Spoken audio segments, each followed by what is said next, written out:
तन्मलितं येन तस्मै श्रीगुरवे नमः। श्रीचैतन्यमनोभीष्टं स्थापितं येन भूतले स्वयं रूपा कदा मह्यं ददाति स्वपदान्तिकं। वन्देऽहं श्रीगुरौ श्रीयुतापदकमलं श्रीगुरुन् वैष्णवांश्च। श्रीरूपं साग्रजातं सहगणा रघुनाथान्वितं तं सजीवं साद्वैतं सावधूतं परिजनसहितं कृष्णचैतन्यदेवं श्रीराधाकृष्णपादान् सहगणा ललिता श्रीविशाखान्वितांश्च। नमो विष्णुपादाय कृष्णप्रेष्ठाय भूतले श्रीमते भक्तिवेदान्त स्वामिनिति नामिने। नमस्ते सारस्वते देवे गौरवाणी प्रचारिणे निर्विशेषशून्यवादी पाश्चात्यदेशतारिणे। नमो विष्णुपादाय कृष्णप्रेष्ठाय भूतले श्रीमते भक्तिसिद्धान्त सरस्वतीनिति नामिने। श्रीमहर्षभानवी देवी दयिताय कृपाब्धये कृष्णसम्बन्धविज्ञान दायिने प्रभवे नमः। माधुर्योज्ज्वलप्रेमाढ्य श्रीरूपानुगा भक्तिदा श्रीगौरा करुणाशक्ति विग्रहाय नमोस्तुते। नमस्ते गौरवाणी श्रीमूर्तये दीनतारिणे रूपानुगा विरुद्धाप सिद्धान्तध्वान्तहारिणे। नमो गौरकिशोराय साक्षाद्वैराग्यमूर्तये हे प्रलम्बारसाम्बोधे पादाम्बुजायते नमः। नमो भक्तिविनोदाय सच्चिदानन्दनामिने गौरशक्तिस्वरूपाय रूपानुगावरायते। गौराविर्भावभूमेस्त्वं निर्देष्टा सज्जनप्रियः वैष्णवसार्वभौमः श्री जगन्नाथाय ते नमः। वाञ्छाकल्पतरुभ्यश्च कृपासिन्धुभ्य एव च पतितानां पावनेभ्यो वैष्णवेभ्यो नमो नमः। नमो महावदान्याय कृष्णप्रेमप्रदायते कृष्णाय कृष्णचैतन्य नाम्ने गौरत्विषै नमः। पञ्चतत्त्वात्मकं कृष्णं भक्तरूपस्वरूपकं भक्तावतारं भक्ताख्यं नमामि भक्तशक्तिकं। हे कृष्ण करुणा सिन्धो दीनबन्धो जगत्पते गोपेश गोपिकान्त राधाकान्त नमोस्तुते। जयतां सुरतोर्पङ्गुर्मामन्दमतेर्गति मत्सर्वस्वापदाम्भोजो राधामदनमोहनो दिव्यद्वृन्दारण्यकल्पद्रुमादः श्रीमद्रत्नागारसिंहासनस्थौ श्रीमद्राधा श्रीलगोविन्ददेवौ पृष्ठालिभिसेव्यमानो स्मरामि। श्रीमान् रासरसारम्भे वंशीवटतटस्थित हर्षं वेणुसुनेर्गोपीर्गोपीनाथ श्रियस्तुनः। तप्तकाञ्चन गौराङ्गी राधे वृन्दावनेश्वरि वृषभानुसुते देवी प्रणमामि हरिप्रिये। जय श्रीकृष्ण चैतन्य प्रभु नित्यानंद श्री अद्वैता गदाधर श्रीवासादि गौरभक्तवृंद। हरे Krishna Krishna Krishna Hare Hare Hare Ram Ram Ram Hare Hare. Hare Krishna. So last time we discussed about a half of the first chapter of the Gita. We all know that there are 18 chapters in the Bhagavad Gita and there are 700 verses. Now in these 18 chapters, the first chapter has got a very special significance. What is the significance of the first chapter? The significance is that Krishna first wanted to show all of us what is this material world. This world where we are staying in, where we are all trying to extract some enjoyment, working hard so that we can achieve our goals, and everybody are endowed with certain amount of energy, facility and capacities and strength, intelligence, etc. But in spite of all our abilities, in spite of all our abilities and intelligence and expertise in different fields, we will be frustrated. That is what Krishna wanted to tell in the first chapter. And for that, what example he has shown? He has shown Arjuna. If you see the qualities of Arjuna, the power of Arjuna, he was so powerful. He had defeated Lord Shiva, and he even got special blessings from his father Indra. All the powerful demigods, all the gods got together, they could not defeat one category of demons called Nivada Kavachas. Now Indra, all these gods, demigods, they had to take the help of Arjuna to defeat them. Just imagine how powerful he was. He had not only defeated these people, but also defeated the Gandharvas. Once the Gandharvas, they had captured Duryodhan and all the Kauravas. So it is during the Vanavas of the Pandavas. In spite of Vanavas of the Pandavas, just imagine, the Pandavas were sent to Vanavas by Duryodhana. During the time, Duryodhana was captured by Gandharvas. So then Arjuna conquered the Gandharvas and let Duryodhana free. Not only Arjuna was very powerful, but he was very virtuous. He was a very good person. And in spite of all the good qualities of Arjuna, in spite of all the strength and ability which Arjuna had, Arjuna was miserable. He was practically crying in front of the Kaurava army. Just imagine, even a meek-minded person would not let out his emotions of cry in front of some stranger, in front of anyone. Then what to speak of such a powerful person like Arjuna? And that too in front of all his soldiers and the soldiers of the opposite party. He was crying. What made him do so? The only reason is this. The reason is the world is so designed. It brings everyone. Now a person may be smiling. Now you may find a person may be laughing and so-called enjoying.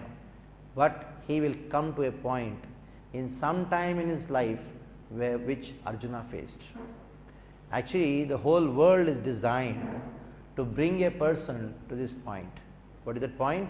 The point of frustration, the point of misery, where he has to surrender. Now that is the entire purpose of the first chapter. But when Arjuna became very miserable, when we know how in the very first words of Bhagavad Gita, in the first chapter, Dhritarashtra's nature was described. Dhritarashtra's nature was like a perfect materialistic person. How a perfect materialistic person behaves? He says, I love you. But why he loves anyone? Because he gets some benefit from the other person. If he is expecting some benefit from the other person, then he says, I love you. Oh, you are mine. Dhritarashtra, he expressed to Sanjaya, my dear Sanjaya, I want to know what's happening in the battlefield of Kurukshetra. But Sanjaya was very intelligent in understanding the heart of Dhritarashtra. Dhritarashtra, though he was expressing concern for his son, but his concern was not for his son. His concern was whether his son is fighting or not. Why? Because his actual concern was for what? His position of being a king. Dhritarashtra knew very well that if Duryodhana would not fight, his position of being king is at stakes. So that is why he says, oh my Duryodhana, is he fighting or not? Just before the war got started, Vyasa had come to Dhritarashtra and then asked Dhritarashtra, I can give your eyesight back to you. Then Dhritarashtra asked Vyasa that I want to know what is the outcome of the war. And Vyasa clearly told, because Vyasa is known as Trikalagnya. He knows past, present and future. And Dhritarashtra knew it very well. So he asked Vyasa, what is the outcome of the war? Vyasa clearly told him that all your sons will be killed in the war. Then Dhritarashtra told Vyasa, why I want my eyes? To see my dead sons? When they were alive, I did not see them. Do you want that I should get eyes so that I can see the dead bodies? This shows Dhritarashtra knew very well that his son is going to die. All his 100 children are going to die. But in spite of that, he had a fear that his sons will compromise, or in other words, he wanted his sons to take part in the war, in spite of he knowing that they are going to die. Now, what does it indicate? It indicates that Dhritarashtra's external disposition of his love and affection for his children was only for his benefit. Now, after the end of the war, then Dhritarashtra, he calls Yudhishthir and says, Yudhishthir, oh my dear Yudhishthir, there is nobody in this world who I love more than you. Just see. What happened to Dhritarashtra? After all his sons died, he told, oh Yudhishthir, there is nobody in this world whom I love more than you. Actually, you are the only person who loves me. And this was the person who wanted to kill Yudhishthir. He wanted to kill Bhima and Arjuna. Now he says, I love you. Why? Because Dhritarashtra's only hope of being in the position of the king was now who? Now Yudhishthir, after the war got over. So in this world, when anybody says to you, oh, I love you, you are mine, you should be very careful and be very intelligent. That means it is for whose benefit they are asking? It is for my benefit, or there is some expectation. So a perfect materialistic person is described in the first words of the Bhagavad Gita.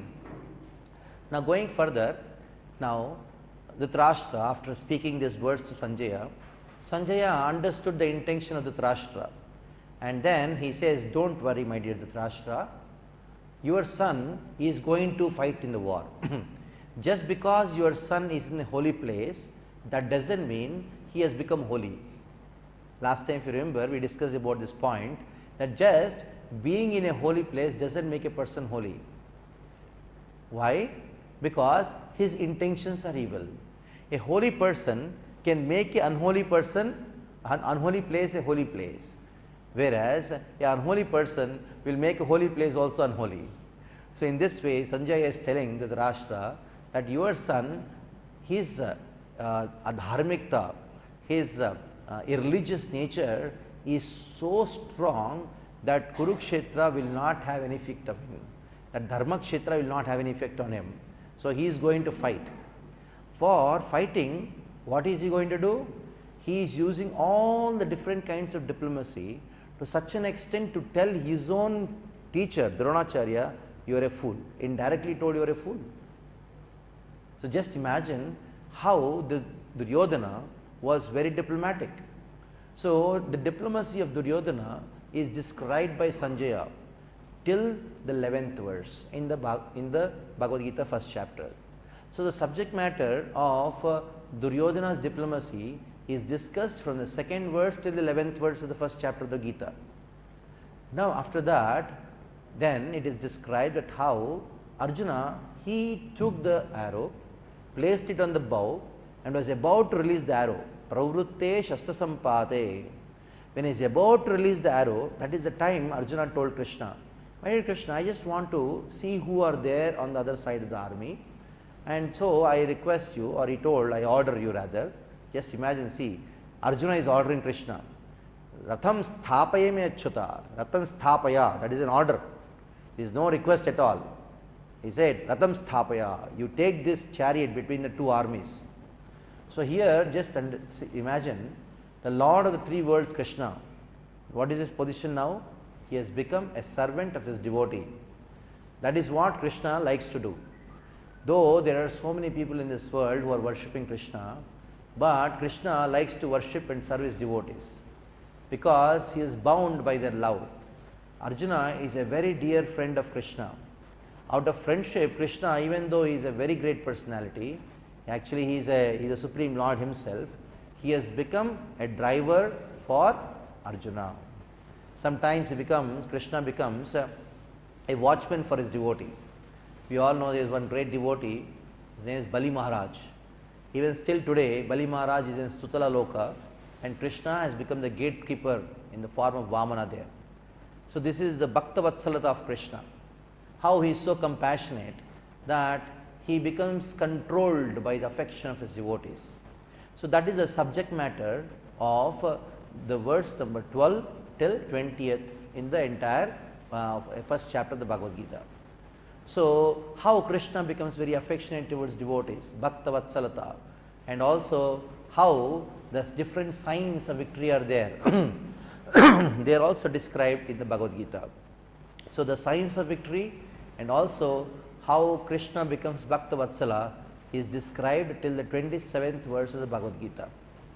So our different signs of victory means, though before the war has started, in the Bhagavad Gita itself, there are so many different things which are mentioned, that how Bhishma blew the conch shell. When Bhishma blew the conch shell is a sign of Vishnu, and also we find there are so many other factors which are there. When Duryodhana was counting the different people who are on the other side of the Pandavas and also on his side, what happened ultimately? Both of them started blowing their conch shells. When both of them started blowing their conch shells, the hearts of the Dhritarashtra sons, Duryodhana and all, they were all shattered. Why? Because they had fear of losing the war. Krishna was not on their side. So in this way, last time we finished up to 27th verse, where Arjuna was taken by Krishna between the two armies, and as soon as Arjuna saw all the people in front of him, what happened? His heart was overwhelmed with compassion. So this is the goodness of Arjuna. Now starts Arjuna's talk towards Krishna. He starts speaking to Krishna. How? That I don't want to fight. So he was about to fight. He had actually taken the arrow and he had put it on the bow and he was about to release. As soon as he saw all these people in front of him, immediately Arjuna's heart was overwhelmed with compassion, and then he said, I will not fight. So Arjuna gave 5 reasons to Krishna why he is not going to fight. Starting from the 28th verse onwards in the first chapter of the Gita, he gives 5 reasons. Actually in this first chapter there are 4 reasons, and the 5th reason you will find in the second chapter, first in the beginning itself. So let us discuss the first reason which Arjuna gave for not fighting. It is a very interesting reason what Arjuna gave. The reason which Arjuna gave for not fighting, he said, Arjuna told Krishna, I don't want to fight because I am very compassionate towards these people. Now compassion is a very important quality. Compassion means para dukkha, dukhi. You see other person in a miserable state and you feel very sad about it. That is called compassion. That means you cannot tolerate others' misery. That is called compassion. Now Arjuna started thinking, oh, these are all my people and I am going to kill them. Oh, I cannot do that because my heart is overwhelmed with compassion. Now let us study this Arjuna's compassion. How good this Arjuna's compassion was. In one sense, if you see, Arjuna was a very good person, isn't it? Because he had compassion. Such people are very rare. These days people don't spare their own brothers, their own family members, their own friends. Because of greed and so many other things, they even try to kill them. In the history we have seen there are some people, some kings who have killed their fathers, who have put their father into jail to take the kingdom. But now here Arjuna, he is willing to give up his kingdom. He is willing to not fight in spite of so much of injustice has been done to him by others. So it shows that Arjuna was a very good person. But at the same time, what was the problem with Arjuna? The problem is Arjuna was, he had compassion, very good, but the compassion was misplaced. But the compassion was based on ignorance. So in one sense, Arjuna is described in the Bhagavad Gita in the beginning itself as a very good ignorant person. It's a very interesting point to know how Arjuna was a very good person, at the same time ignorant. So being good is not enough. That is what is the crux of Bhagavad Gita. Some people, many people actually, they say that just be good, just be human. That is not possible without Bhagavad Gita, without spiritual knowledge. Even though if somebody attains being good without having knowledge, but that goodness is of no use for themselves nor for others. To give you a small example, a mother loves the kid and has a lot of compassion for the child. One day the child became sick. Now the mother has lot of compassion, lot of love for the child. So she goes to the chemist shop, she goes to the pharmacy, and then she tells the pharmacist, my child is sick, give me the best medicine. And the pharmacist says, give me the prescription from the doctor, we want to know what is the disease, what medicine should I give? She says, I don't know, I love the child the most, more than the doctor. So my love is so strong that I will give the medicine to the child. So what happens? She buys, the pharmacist forced, okay, anyhow, she gives 1,000 rupees and he gives some medicine. Whatever came to his hand he gave. Generally it doesn't happen, but for example he gives. So she brings the medicine, out of great love, she gives the medicine to the child, out of great compassion. What happened? What was the result? The child became more sick. So it is a simple example to show that how compassion is very good, but if it is based on ignorance, it may lead to a worse situation than what you are seeing. So that is the whole point about Bhagavad Gita. Many people misunderstand, saying that Arjuna was a good person. He wanted to renounce, he did not want war, he did not want fight, he wanted peace.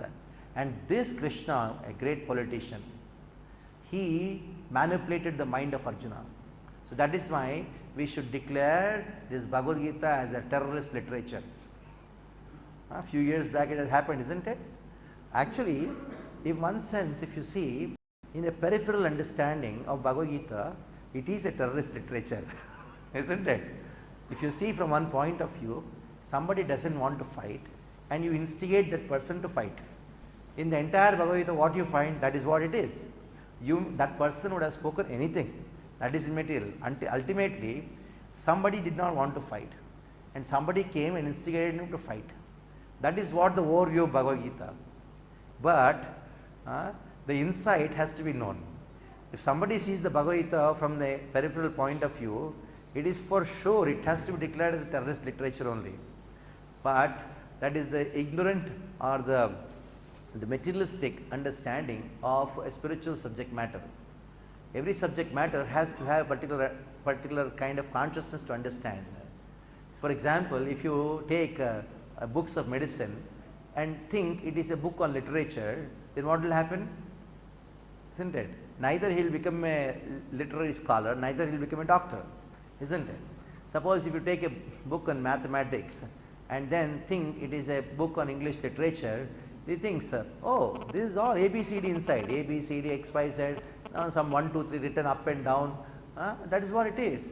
It is nursery book. But maybe it is a book on trigonometry, who knows, where there are only sine, cos, ABCD written there, isn't it?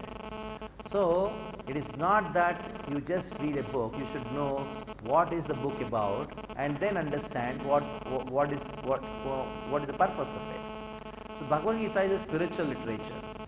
It is spiritual literature is not just meant to make a person peaceful. It is meant to make a person knowledgeable, by which one transcends even being peaceful and attains bliss.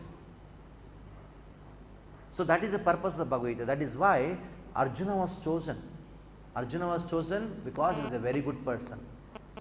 And at the same time, he was ignorant. So one who is on the platform of goodness is a very good qualified student of Bhagavad Gita. That is a qualification of understanding Bhagavad Gita. At the same time, you should understand Arjuna was ignorant.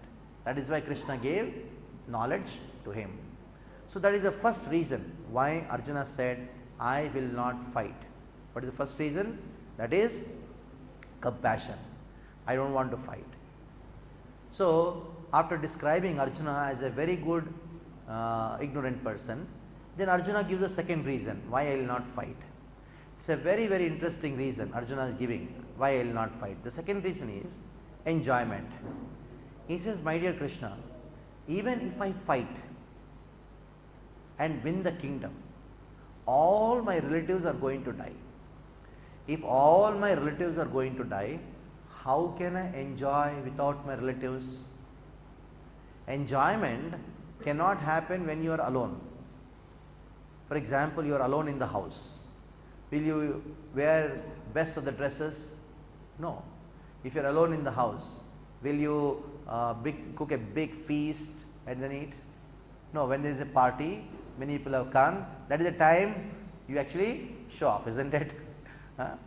So even if you have anything, so something wonderful, it is of only use when you show it off, isn't it? Actually, in one sense, you cannot enjoy matter, because we are spirit souls. Soul is spiritual, matter is material. So both are incompatible. They can never go along with each other. So even though you have accumulated so much of matter, just imagine if you are alone, you cannot enjoy. The only enjoyment, if at all anything is there in this world, you know what it is? Just a kind of a esteem that I have more than you, as something better than you, that's all. Actually, the soul has got nothing to do with matter. It just cannot enjoy matter. Just imagine the level of happiness which people derive from matter is such a degraded level of happiness, is just to show, just taking some happiness in showing that I have something better than you. I have something more than you. You don't have, I have it, just see. So that is called material world. Just imagine why people, most of the people buy something or get something, work hard for something. It is not just for roti kapda makan. It is just because somebody has got a better makan than you. It is all just a competition going on, and in that competition we are all tied up to such an extent that we forget that even why I am doing all these things for. The very things which you have earned and worked hard and got, that is not used at all. Especially in city like Bombay, we find there are people who work hard and hard and hard, accumulate so many things, they build big houses, the expensive houses they buy, big interiors, hardly they stay in the house. They go in the morning 7 o'clock, come by 9:30 and sleep. Once you sleep, you don't know where you are sleeping, isn't it? So it is just because somebody else has, so I should also have. Oh, somebody else has, I should have this thing I should have more than that. So this is the actually typical calculation of material life. Material life means that I want because somebody else have it. That's all. That's all. It is not that it is of some use to you. It is of some happiness to you, because there are so many people who lived happy without that, what you are having, isn't it? Few days back, I was talking to few college students. Then I asked them, everybody had different kinds of mobiles and all these things. I told them, even I passed my engineering, but at that time I did not have a mobile. It's because some boy told, no, you require all these things to do this thing, to pass, or you. Then ultimately everybody agreed on this point. Just because others have, you also have. We are forced. So Arjuna is speaking this point. My dear Krishna, actually, if at all even I get the kingdom, I win the kingdom, I can only enjoy it when I am able to show it off. Because the whole purpose of matter is to show off, that's all. Real enjoyment is not there, because soul cannot extract enjoyment from matter. It is impossible. It is impossible.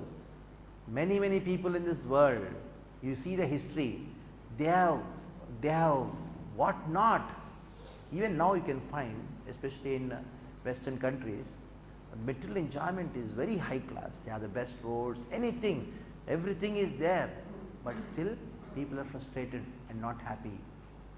Sometimes when some people come to me and say, oh, I don't have this, I want this, without that how can I live? I can only become happy when I have this. So then I asked them, just do a small survey. You go to those people who already have this and inquire, are they happy with it? So after doing the survey, if 90% of the people, okay, forget 90%, even 50% of the people agree, yes, then you go ahead, you can get it. But it is not true. That is why Arjuna says here, my dear Krishna, what is the purpose of the kingdom if there is nobody to show it off? So, enjoyment. He gives a reason. I will not fight because even if I win the war, I cannot enjoy. And now Krishna says, no, you should feel, you should enjoy the kingdom. Then Arjuna is such a great devotee. He says, Kim no rajyena govinda, kim bhogair jivitenava. Arjuna being a devotee, he says to Krishna, you want me to enjoy this kingdom? But you are Govinda. Let us try to understand the meaning of the word Govinda. Govinda means one who gives pleasure to the senses. Go not only refers to cow, but also it refers to senses. Like we have 5 senses, so it also refers to our senses. So Inda means to give, or one who gives pleasure to our senses is called Govinda. That is why Krishna is called Govinda. When we engage our senses in Krishna's service, our senses became very, very happy. Like you see, it is a very interesting point to note. When I was initially coming to ISKCON lectures when I was a student, I always used to wonder why these people are coming to temple. Some people were great businessmen, some people were big scientists, and there were some who were in big government position officials in Calcutta temple. And they used to come and sweep the floor in the temple, and they used to do all kinds of menial services. I used to wonder why they are coming. Okay, I am coming because I have nothing to do in the hostel, so let me do some time pass, that is why I used to come. So why these people are coming? They have all the things in the world, they have so many things to do, and those people, after doing so many things in the office or where it is, working hard, they are paid, they are getting some salary or they are getting some profits. But here they are not even being paid, they are not getting anything. So I used to wonder, generally they are not fools. Only a fool will do something without result, isn't it? Without getting something, they are just doing it. Only fools will do. And they are not definitely fools. They must be getting something higher than what they are normally getting. So this is what I used to wonder. And then I asked one person who was having his own business, and he used to come every Sunday morning to the temple, and he used to sweep the floor of the temple, and used to serve devotees. Then I asked him, why are you coming here? Then he told that the happiness which I get doing this thing is something more than what I am getting outside. So that is what Arjuna is telling, my dear Krishna, you are Govinda. The happiness which I can get from you by serving you is more than the happiness which the kingdom can give me. That is why Kim means why, what is the rules of kingdom? Let me not fight, let them take the kingdom, let me be with you. So Arjuna very tactfully told Krishna, I will not fight because of enjoyment. Second reason he gave, I will not fight. Now Arjuna goes to the third reason, why he is not going to fight. See, further says to Krishna, I will not fight because it is sinful to kill them. I am afraid of sins. As you remember, the first reason which Arjuna gave was compassion. Out of compassion, I will not kill. Next reason he gave, enjoyment, I will not kill. I will not fight. Because how can I enjoy even if I get the kingdom? Because I can only enjoy when the relatives are there along with me. The third reason he says, I will be inflicted by sin.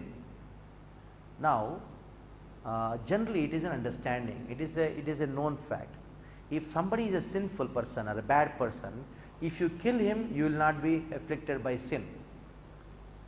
But Arjuna says, even though if I kill a sinful person, I will be afflicted by sin. Now there is a contradiction here. So some places or some scriptures, they talk about this. They say 6 kinds of sinful people should be killed. By killing them, you will not only not be affected by sin, it is actually you have done good to the society. Especially some scriptures like Manu Samhita, and there are some scriptures like Dharma Shastras, or scriptures like Artha Shastras. The scriptures talking about the science of economics and politics, they say if you find somebody who has done these 6 activities, like giving poison to you, number 2, taking away the kingdom, number 3, setting fire to your house, number 4, kidnapping your wife, attacking with weapons, and taking away your kingdom. So if somebody does these 6 activities, they are known as atatayinaha, or aggressors. If these 6 kind of people should be killed, that is what is explained in what scriptures? Artha Shastras, or technically known as the science of politics, or the scriptures dealing with economics and politics. So Arjuna, even though if he kills Duryodhana, because Duryodhana and all the Kauravas, they have done all the 6 kinds of things to Pandavas. They are inimical. They gave poison to Bhishma, they set fire to their house in which they were staying in, they took away the property, they took away the kingdom, they took away they stole the wife, did all kinds of illegal activities. So by doing so, they are, even though if you kill Duryodhana, Arjuna is not bound to be sinful. But what does Arjuna say? No, I will be bound by sin. Why? Because there are some scriptures which are superior to the Artha Shastras. They are known as Dharma Shastras. According to the code of conduct of religiosity, if you kill a sinful person, that is also sinful. But according to the code of conduct of politics and economics, if you kill a sinful person, you are not bound with sin. So that is why in the Vedic literatures, you will find some contradictory things. But these contradictory things are not actually contradictory. They are only seemingly contradictory. Actual reason is there are different grades of scriptures, different levels of scriptures. The lowest level of scriptures, they are known as Artha Shastras. The scriptures dealing with the science of economics and politics, where those people who are into material enjoyment, they are into like tit for tat. You did something wrong, I will also do something. That is there, but that is not the highest. Like you have mathematics. Mathematics is there for 2nd standard also, 10th standard also, and college student also. But though everything is mathematics, but the level is higher. So which one you want to follow, which one you want to study, depending on that, everything is written there. So the same way, Arjuna says, this subject matter of politics and economics, that is for low class people, but I want to be a religious person. I want to be a religious person. So based on the scriptures of religion or Dharma Shastras, I don't want to fight. Because Dharma Shastra says, na hinsat sarvabhutani. Sarvabhutani, you should never cause pain to anyone. You should not cause pain to anyone. That is what the Dharma Shastras say. But here we should understand that you should not cause pain to anyone. If that is the case, if there is a doctor who is very religious, he has to take a knife and cut the stomach, and for that he has to inflict pain. So is it called religion? Oh, I am very religious, so I should not cause any pain to the patient. So if the doctor thinks like that, he will never be able to do his duty. So that is why here another very important point which we have to understand before we study Bhagavad Gita is, Bhagavad Gita is not a religious scripture. Because Krishna, though Arjuna told, I want to be religious, Krishna told him, you are a fool. Actually, a religious person is a fool. as much as a doctor who doesn't do his duty of doing the operation thinking that it will cause pain to him is a fool. And that is what Krishna tells Arjuna. My dear Arjuna, it is very nice that your argument that I don't want to cause pain or I don't want to kill them because killing them will be sinful for me, but causing pain for a higher purpose is beyond religion. Like a mother, if she thinks that, oh, I should not cause pain to my son or daughter, even though they are doing something wrong, let them go on doing, because if I scold them or if I beat them, then it will cause pain for them. Then her mother, even though she is thinking in a very good way, that goodness is of no use, it is useless. So, though Arjuna was very good, though Arjuna was behaving very religious, but Krishna says your goodness and your religiosity is of no use. It is foolishness, because you are acting on the platform of ignorance. A doctor cutting the stomach of a patient is for the ultimate good of the patient, though there is pain inflicted onto the patient, but the purpose for which the doctor is inflicting pain is what? So that the patient will become better. So now here Arjuna was on the religious platform. So he was thinking religion is better than economics and politics. But Arjuna was not knowing that knowledge is superior to religion. Knowledge is superior to religion. So that is why Krishna, he speaks Bhagavad Gita. Bhagavad Gita is a book of knowledge, book of spirituality. So Arjuna preferred religion to politics, but Krishna, he says, keep your religiosity away and hear knowledge, because Jnana Shastras are superior to Dharma Shastras.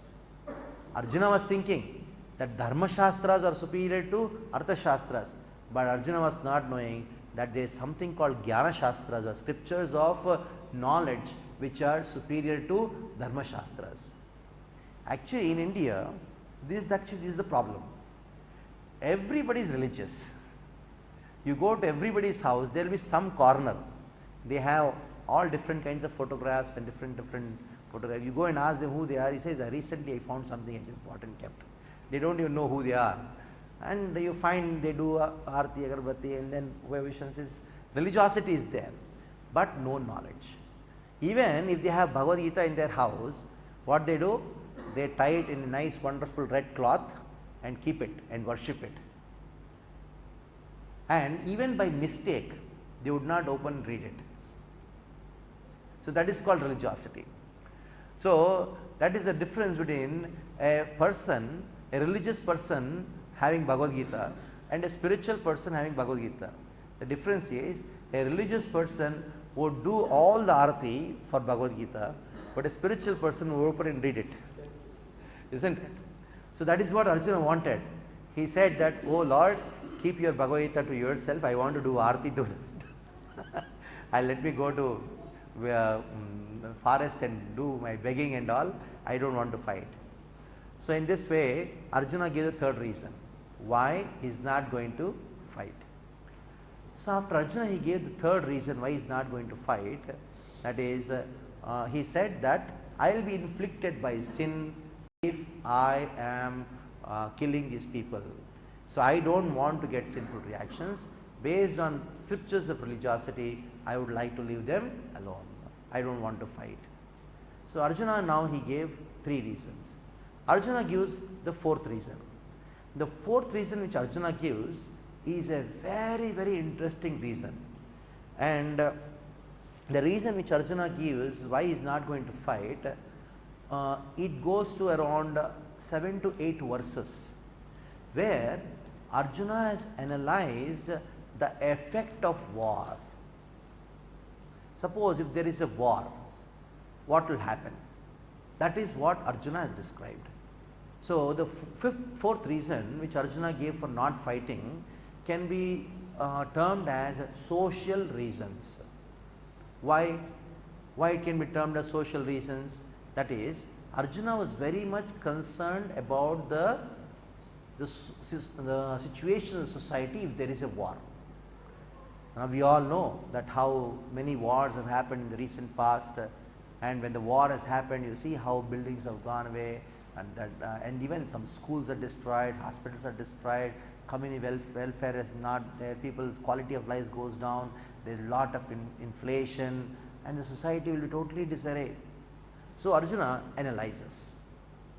He says, if there is a war, what will happen to the society? Now, first thing he mentions is, if there is a war, all the elderly people in the society, they will be killed, most of them will be killed. Now, when the elderly people in the society, they are killed, what will happen? These elders are those who actually maintain religious principles or the code of conduct of behavior in the family, in the society. Just imagine if the parents are not taking care of the children, or there are no grandparents who are we are imbibing moral values in this family, what will happen? The society will go and say, there is nobody who is following rules and regulations, dharma will not be there, isn't it? It is the parents and the elders who actually teach us how to behave, how to speak, how to respect, all these things. When elders are not there, what will happen?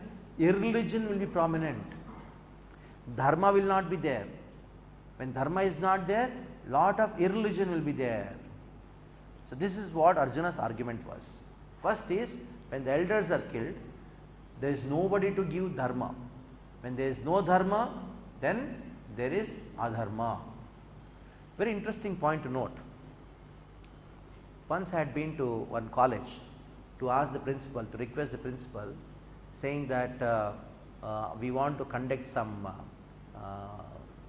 programs for your students based on Bhagavad Gita, can you allow us? The principal was Mr. Mishra ji. He was having a lot of pan in the mouth, and he told me, oh, well, we don't encourage any religious things in our college. Then I told him, oh, you don't encourage any religious things, that means you would encourage irreligious things? Then he became shocked. Then I told that you see, you don't want to encourage your students to hear Bhagavad Gita, but you are having all the rock shows and that and this in your college.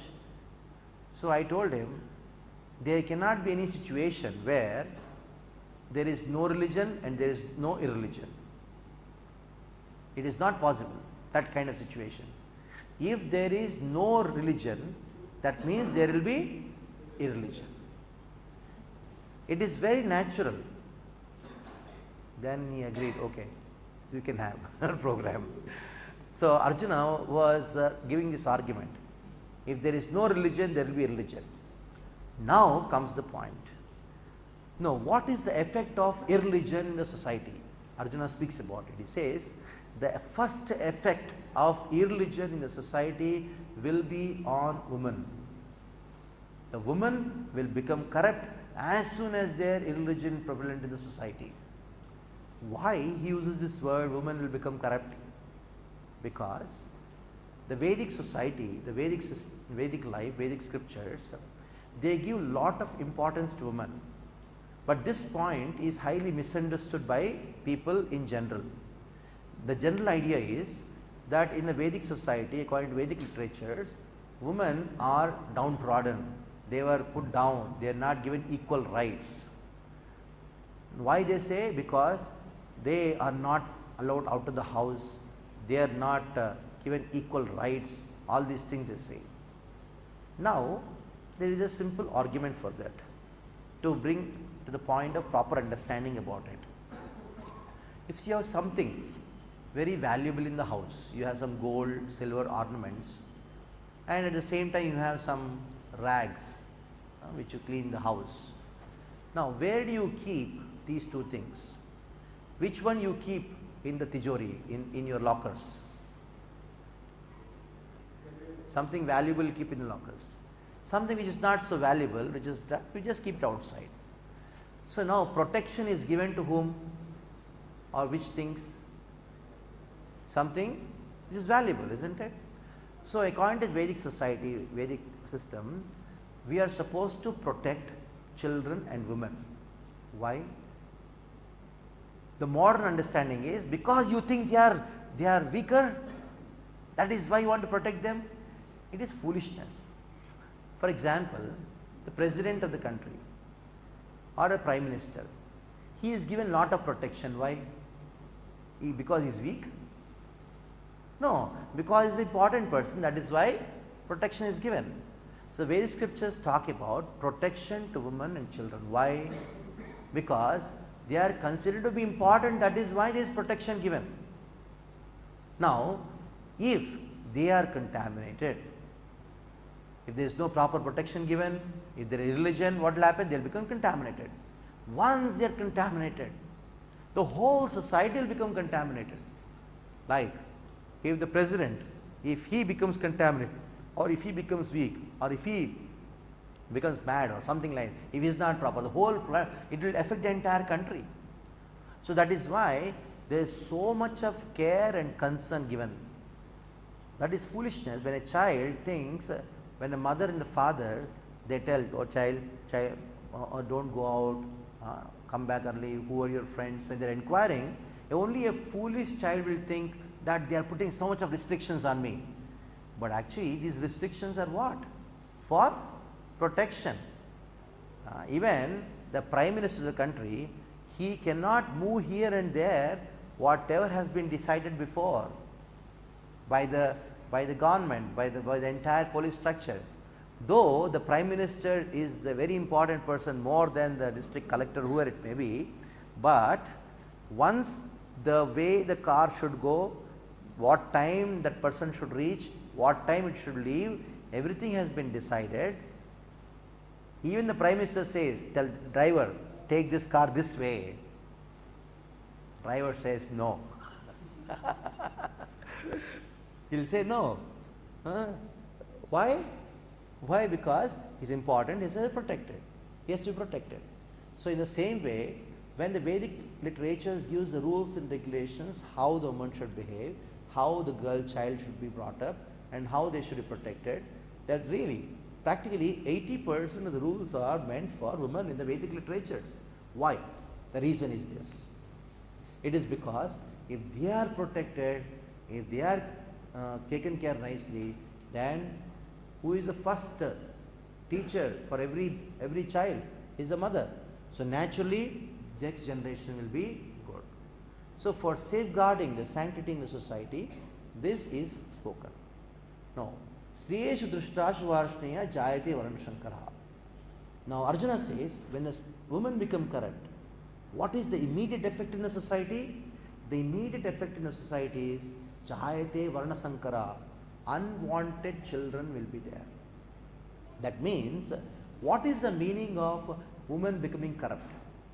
The meaning of woman becoming corrupt means, Arjuna says, that the motherhood is killed.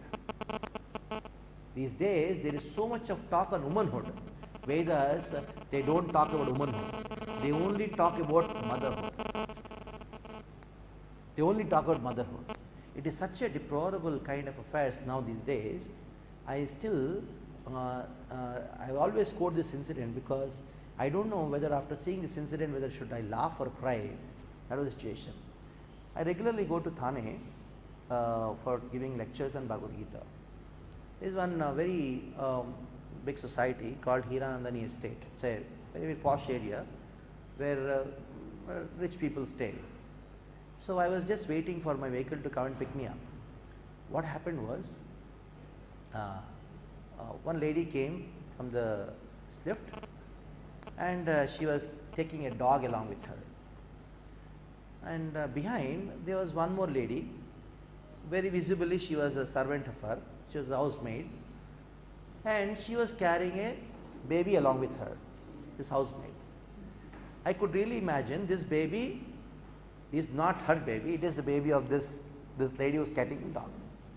I was just thinking how important this dog has become for her more than her own baby. I was just wondering, So I will not tell the story further. Something more horrible happened. Something more horrible happened. So just see, this motherhood is destroyed. That is why they say we don't want children. Sometimes even the mother says, "Oh, ye kahan se aa gaya?" So it's a very big concern. I will not elaborate more because we're getting time. Time is getting over. So this motherhood is destroyed. Next time we'll try to speak more on this when we start the second chapter. So now Striyeta Dushta Suvarshane Jayate Varna Sankara. And then Sankaro Naraka Eva, when unwanted children are there. The same place, Thane, I wanted to do a Bhagavad Gita class. We are not in a proper place. So one lady told that I have my nursery, you can take classes there. I went there. So small places were there, about 8-10 children were there. I told it's not proper for us to take Bhagavad Gita class. We are 25-30 people. So no, we have another room. She took. I was shocked to see that room, the air conditioned room, and in that they were like babies in row, and they tied up in white cloth. And I asked, who are there? What is this? Told, we have babies right from the 3-month-old babies till 1 year. The mothers, they leave the babies at 8 o'clock in the morning and then come back and collect at 6 o'clock. 3-month-old babies, I could not even imagine. Then just imagine what this baby will do when he grows up. Because you have put that baby there, mother has kept it there because she considered her job or something else is more important than the baby. What will happen when the baby grows up? The boy will think that my wife is more important than my mother. They will send to old age home. I still remember when I joined a school or whatever it is, the first thing I joined was only first standard. There was no KG and all. Then later on, when I came to 5th or 6th standard, my school they opened a junior KG and senior KG. After some time, I was in college. Then I went to some place. Then we have something called nursery. Then after some time, somebody after joining ISKCON, somebody told that we have Prabhuji, we are opening something called babysitting. I called, what is this babysitting? And this is what I knew the last. Maybe a year back, this is what happened. I just told, till what's happening? Are they giving training for IIT right from that age or what? And the parents are so afraid that if I don't put my son or daughter into this nursery or babysitting, if they don't learn ABCD at that time, they will not become doctors or engineers.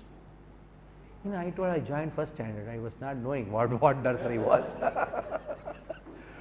So, va jayate vardasanga sankaro narakayeva. Let the pain of the kakri. All the whatever goodness is there, everything will be lost because you are unwanted. When unwantedness is shown to the child, what will happen?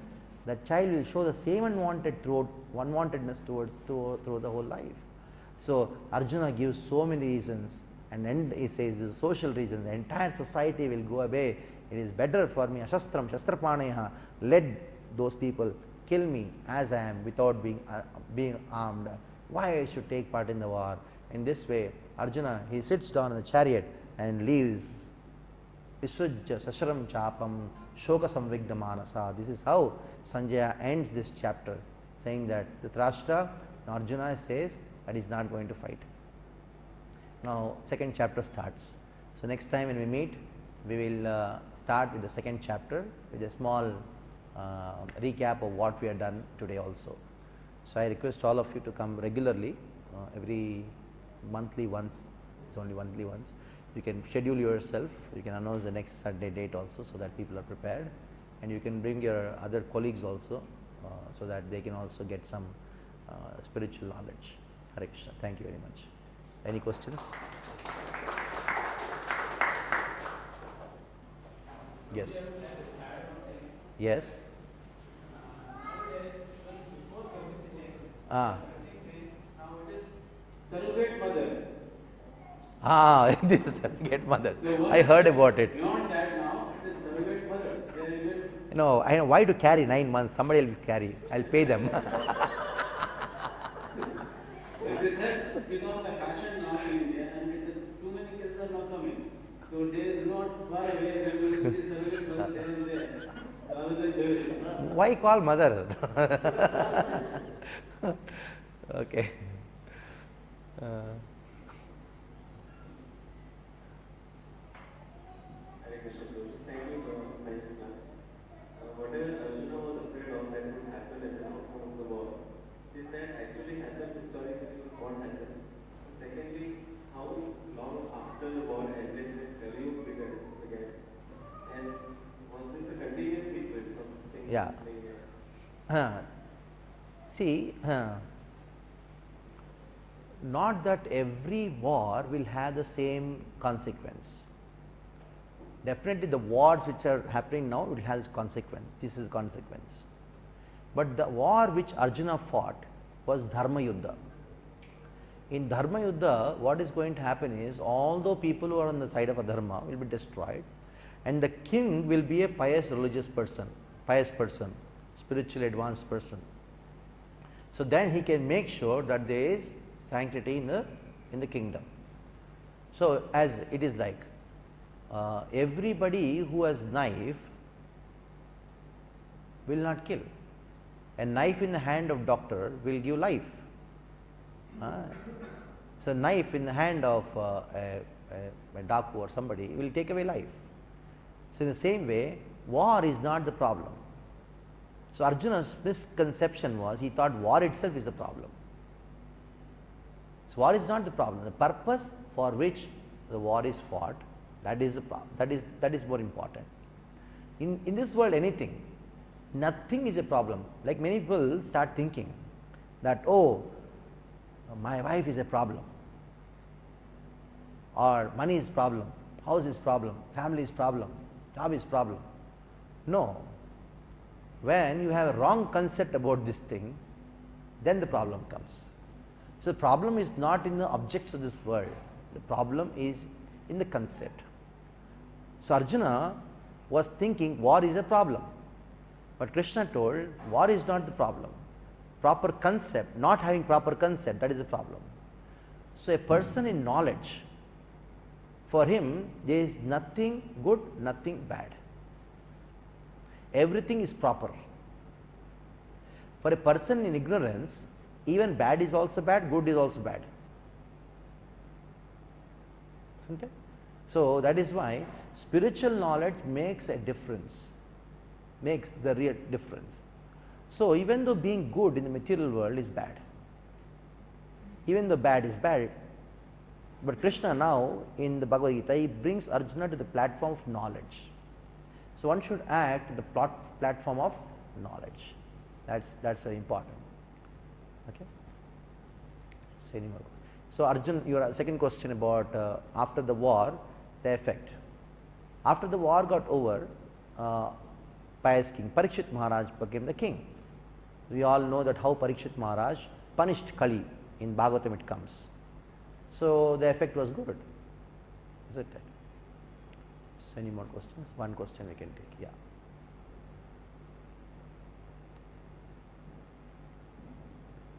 You were talking about like how women are protected in the marriage and now they are not protected. So because so much of commotion in the city is there that women have to. So what is the solution to the problem? Today You're asking a wrong person. You're asking a wrong person. See, city life is actually not a life at all. First thing we need to accept. Now you may say that we are in that, what to do, isn't it? We can get some solace by at least getting some spiritual knowledge. You can start with. Life means it can be only in the village, ideally speaking. Now immediately there is no solution for that. There is no immediate solution for that. But my advice is everybody should think at some point in my life I have to go back to some village, some place. Otherwise, you cannot do anything. Some point life. So we are in such a situation in the city that you can neither stay properly here, neither go out. It is a fact you have to accept. So now at least seek solace. The solace is spiritual knowledge. Once you become advanced in spiritual knowledge, then the city's culture will not affect much. And at that time, you can think more about what is supposed to be done. But now, immediately you cannot apply all the principles all of a sudden. It's impossible. It's impossible.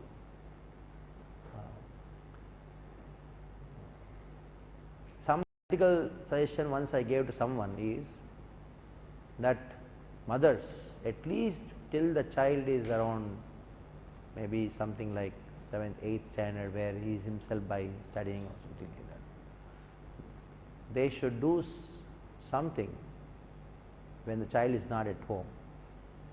When the child is at home, either the mother or the father should be there. Either the mother. If it is a girl child, 100% should be there. 100%. Because there is no substitute for a mother in this world. You may pay a housemaid, but there is no substitute. That is for sure. That is to be understood. I don't know how many people in the city would understand. Okay. Hare Krishna. Srila Prabhupada ki jai.